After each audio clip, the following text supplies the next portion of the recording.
Hi everyone, welcome back to my channel. My name is Blue if you're new here, and today I'm going to be sharing with you some of my weird zero waste habits.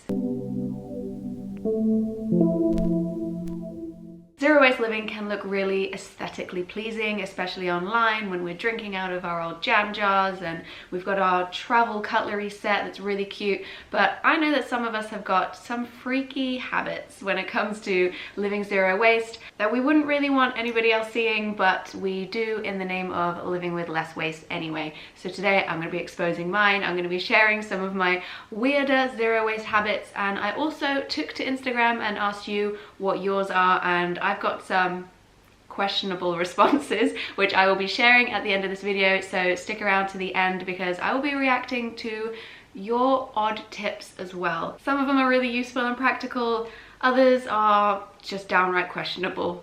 I'm also really nosy and would love to know what other weird zero waste habits other people have, so I'm also going to be tagging some of my zero waste sisters here to make this video and expose their weird habits as well. So I'm going to be tagging Geetamedi, Sedona, Shelby, Noor, Imi and Maddie. Please share with us some of your weird zero waste habits. I'll be leaving links to all of their channels down below, so be sure to check them out. Go and head over to their channel, and I can't wait to see some of their weird zero waste habits as well. So without further ado, let's hop into mine. My first one is something that actually you would have seen in previous videos, and that is cleaning plants with banana peels.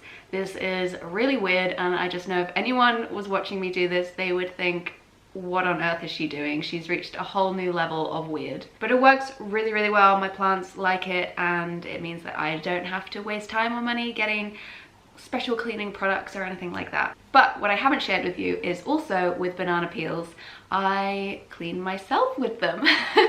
I use it as a face mask. I've been doing this for years. It really nourishes the skin, feels really great, and is a really easy, zero waste, completely free face mask that's just made from waste product. Banana's really moisturizing, it's nourishing, my skin feels great after I do this, so that's a weird habit. Although I will say, because banana goes brown when it comes in contact with oxygen, your face looks kind of weird after a couple minutes. So just hope that the doorbell doesn't ring while you're doing this. Something else slightly weird is that I save my hair that falls out from my hairbrush, and I will just throw it out the bathroom window because it decomposes really quickly and easily outside. There's no need to put it in a bin.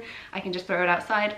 Also, I will collect it, kind of wrap it in a ball and put it outside for birds to collect. I do this as well with animal hair. So if I've been like brushing a cat or a dog, I'll save that hair and just peg it outside on a washing line or something, and the birds will come and collect it and they'll make nests with it. This is especially really good to do in kind of the autumn winter months as well, when birds find it a little bit more difficult to get soft padding for their nests, for their babies. So I'm just paying it forward, guys. Now what gave me the idea for this video was actually when I was collecting the wax from tea lights. This is something I do where at the end of burning a tea light, often there's quite a bit of wax left, so I just kind of crack it until it comes out, and I'll put it in a little jar, and when I've collected enough, I'll just melt it down and make a whole new candle from it. It looks kind of weird, almost like a jar of loose teeth or something. It looks kind of freaky, and this is like a weird thing that I don't know where to keep because it's kind of like an odd thing. So currently it's just sitting on the top of my fridge and it looks kind of weird. And so that's what gave me the idea for this video. So that's a weird thing that I do, but it means I get more candles in my life. Now this next one is actually really useful because I know a lot of us get annoyed at those like clothing ribbons that you get in the kind of sleeve of shirts. Those little ribbons that they get to hang clothes more neatly on display in shops that you're meant to cut off when you get home. There's so much ribbon there, and so many of us are cutting those off. So what I do is save them, and I'll tie little ribbons on miniature presents, like mini bows for gift wrapping, or I'll tie them together and make a longer ribbon for a larger present. I always just collect those ribbons because it seems like such a waste to just throw them out. So I collect them for like miniature gift wrapping. So if there's water left over from a glass that I've been drinking from, but it's been left there overnight or for a couple of days if I haven't been reaching for it, then I will just use that kind of stale water to water my plants. This mostly happens when I've been using my water bottle out, but maybe I haven't used it for a couple of days because I haven't gone out, but there's some water left from a few days ago. I'll just dump that into one of my plant pots because it saves on water. And I also use a toothbrush to clean up the gunk around taps and harder to reach areas. This always makes me feel like I'm Forrest Gump in that scene where he's having to like scrub the entire floor with a toothbrush as like military punishment for something. I always feel like that when I'm like scrubbing around things with a toothbrush because it's so small, but it's really great to go into those like harder to reach areas or those more like finicky places. It might look weird, but to be honest, it works really, really well. So those are all my weird zero waste habits. So now I'm going to be reading you some of the ones that you guys have sent me over on Instagram. So I've got them here in front of me on my laptop and I'm going to be reading them out to you. So the first one says, at the vegan camp out, my friend would look for food in the bins. She got pancakes on a paper plate once. I mean, what I'm imagining is like a big bin filled with like just a mix of like slosh and gross things, but it was probably just left on top and open, in which case that's probably fine. It's just like the image of a bin and like I can smell it just like is so gross. But like if it was just left on top and it was open and there was like no contamination there, then I guess that's fine. Dumpster diving is great. I've done that before. So I guess the food would have been cooked like recently because that's just like a weekend festival. I don't know. I guess my initial reaction is kind of like on that one, but also like fair enough. Reusing floss. I mean, I wouldn't be surprised if someone comes out with like a reusable floss, to be honest. That's probably going to come out next. But I hope that it's washed first. I suppose you could like reuse it a few times at least. I don't know. I would just use cotton thread or like biodegradable floss, but I guess, yeah, it's fine. And then they've also said using the packet of toilet paper as a bin bag for the bin in the bath. This one confused me. I was thinking, who has a bin in the bath? But then my partner said, no, they'll mean like bathroom. So that makes more sense to me. So the bin in the bathroom, they'll use, which is usually smaller, they'll use the plastic packaging that toilet paper came in, which makes sense because if you're going to be buying plastic, and I know that not everybody has access to toilet paper that's not wrapped in plastic, you might as well just use that as much as you possibly can. So using that for a bin bag is a great idea. Using bad avocados as face masks when you open them too early or too late. Really good idea, because like avocados, they go off so much and they taste like so sour. They taste like, there's such a unique flavor to like an off avocado and you cannot. But using them as a face mask, I suppose that still would work, and they're really nourishing, so that I'm going to try that next time. I am taking that tip and I'm going to try that next time, so thanks for sharing. Taking other people's chicken bones at restaurants to make bone broth. There's so much that's wrong with that. So someone has been killed and you've taken their body and you've put it on somebody else's plate and they've eaten it, and then the bones from the remnants of that body have then been left there after someone's been gnawing on them, and then somebody else comes and takes those and then boils them in a vat and drinks the liquid. I feel like this person has been suckered into the misinformation that bone broth is somehow good for you. It's really not. This isn't the video I'm going to going into why, but I'm going to leave some resources down below that will show you why bone broth is really unhealthy, and especially from like, you don't know what those other people who have been like gnawing on those bones have got. Like, you don't know if they've got like some kind of infection or if they've got a sickness.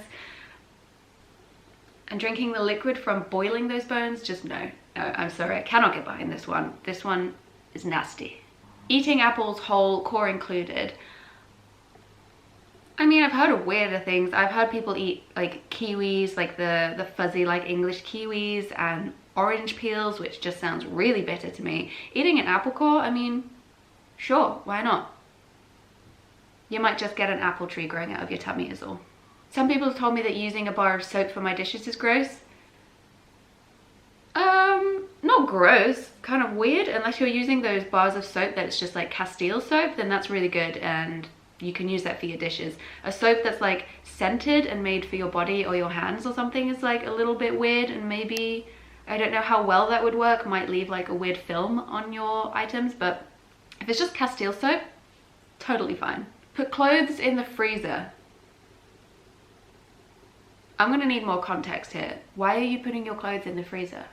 When watering plants, I let the water drain into the other plants so I don't waste water. Same. I do exactly that. It means that I'm not like rushing back and forth towards the sink as well. You just water one plant and you put it and it drains into the another one, and then you put it and it drains into the other one. Works really well. And I feel like that water is somehow more nourishing because it's like gone through the soil. I don't know, I do the same. Using the toilet before taking a shower and skip the toilet paper. Yeah, I mean, it's like a bidet in your house. My nan and gramps collect rainwater in a bucket and keep it in the bathroom to flush the toilet. Sounds like a good idea, although I'm curious what kind of toilet they have. That, like, does it not already have water going in there anyway? Is that just like extra water on top? Like, what would the benefit be there? I'm curious about that. Cleaning my nose in the shower sink instead of using tissues and cloths. Yeah, I mean, you know, when you're like bunged up and you're washing your face in the sink with hot water, it gets those sinuses flowing and sometimes your nose just leaks. That's a great idea. There's nothing wrong, and you could just wash your hands afterwards. I bring my bio waste at work because this is the only place where it can be composted. I just get like an image of everyone like walking with their suitcases and their backpacks, and you just coming in with like your compost in your tin and just being like, morning guys, with like this smell of bio waste surrounding you. But like, that sounds really practical to me. If I need a wee and I'm going to have a shower anyway, I'll wait to do it in one. Is that weird? No, to be honest, I feel like everyone does that. We just don't talk about it. I bake my toddler's leftover porridge in these weird pancake things and he loves them. I mean, like, pancakes is basically just fried porridge anyway. It's the same thing, so. Stand-up cardboard tubes from finished toilet paper rolls at the end of my tub to set soap on them to air dry. That's like the most wholesome answer. It's so sweet. I don't know why, I just find that like really adorable. I just like imagine it. That's such a great tip. I love that. I take off my socks and put groceries in them if I forget my bag. How big are your feet? Picking up trash of the street and putting them in my pocket to throw away later. I'm sorry, I just love trash of the street. It just sounds like really formal, like trash of the bin, and I am trash of the street. Anyway, I forgot the rest of it. And putting it into my pocket to throw away later. Really practical, but yeah, might look really weird to passers-by, you just like putting it in your pocket. Maybe carry a like a specific bag to do that with, and that way you're not like putting like contaminated things in your pockets as well, because it could get really gross. Cleaning shoes with old boxes. In the words of Queen of YouTube, you're nasty and you need Jesus. I'm kidding, no, that's fine, that's a really good tip. It's just old bits of scraps of fabric that you're not using anymore. Great tip. If I forget to bring a bag, I use the middle console in my car to store my veg for the ride home. This person also sent a video, so I'm going to be sharing that here as well. Again, use what you got. That sounds really practical to me. When someone gives me a bouquet of flowers, I take it apart and sort out the ones I like, and then I hang my favorites upside down to dry them so I can keep them. The rest I rearrange. I mean, same. I've got some dried flowers here as well that have been like my favorites that I just kept and made my own kind of dried flower bouquet from multiple bouquets. I love it. That means I get to keep my favorites for a really long time as well. A few people said that they got a bidet toilet seat rather than using toilet paper. That's such a great, I mean, I can imagine like the conversations when people come around and they've not seen one or used one before, and you're having to describe to them like how to use it and that you don't have toilet paper, and so your guests are like almost forced to use it. Can be like a bit weird maybe, but like, yeah, I'm all for bidets. I'd actually really like to have one myself. Quite a few people also said that they reuse their tea bags. Again, great tip, especially like in these times when we're not necessarily able to get tea bags, and as English people we need to have our tea every single day, so you might as well save it and reuse it. Not flushing the toilet every time. Again, just really practical. You just make sure you flush it before you have guests come around. And using cloth wipes instead of toilet paper. I know quite a few people who do this, and I'd be really interested in trying it myself as well. I've never done it, but could be a great tip. There's just like that hesitation, really, like, oh, but what about like, but like, I think it's a great tip, and if they work for you, that's great. Those are just some of my favorites, but a lot of other people sent some handy tips that like weren't weird at all, but they were just really useful. So I'm going to be sharing some of my favorites of those here, just really useful tips that are great and not weird at all. So enjoy. I hope you enjoyed this video and it gave you some light and fun entertainment in this time of isolation and uncertainty. I did miss last week's posting date, and that is because I was really unsure about what kind of video to post, whether I wanted to post something more serious or lighthearted, and I think that we all have enough seriousness going on at the moment, and I wanted to just post something really fun and lighthearted and entertaining. So I hope you enjoyed. Let me know in the comments down below what kind of content you'd like to see in the coming weeks and months. I'd really like to give you the content that you would like to see, especially now in these times, so be sure to let me know down below, and until next time, I'll see you in next week's video. All right, bye.